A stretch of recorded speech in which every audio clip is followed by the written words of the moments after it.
एक ही कर्म किसी के लिए पाप बन जाता है और दूसरे के लिए पुण्य बन जाता है। दोस्तों, एक मनुष्य किसी कमजोर और बुरे व्यक्ति का धन लूटने के लिए उसकी हत्या कर देता है, तो उस व्यक्ति को निश्चित ही उसके द्वारा किए गए कर्म का पाप लगता है।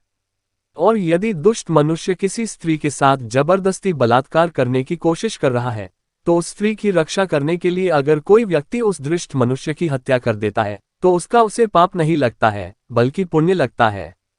दोस्तों, कर्म तो वही रहा, किसी की हत्या करना, परंतु उस कर्म के पीछे भावना क्या है, मारने वाले की नीयत क्या है, इसी के फर्क से एक ही कर्म किसी के लिए पाप हो सकता है और दूसरे के लिए पुण्य हो सकता है।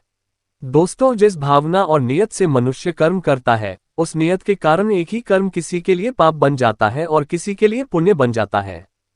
कर्म के इस ज्ञान के द्वारा ही मनुष्य को कर्म विकर्म और अकर्म की पहचान होती है।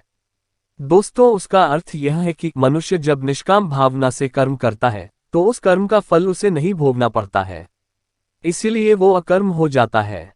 कर्म उसे कहते हैं जिसे सकाम भाव से और फल की इच्छा से किया जाता है, उसका फल मनुष्य को उसके कर्म के अनुसार अवश्य मिलता रहता है।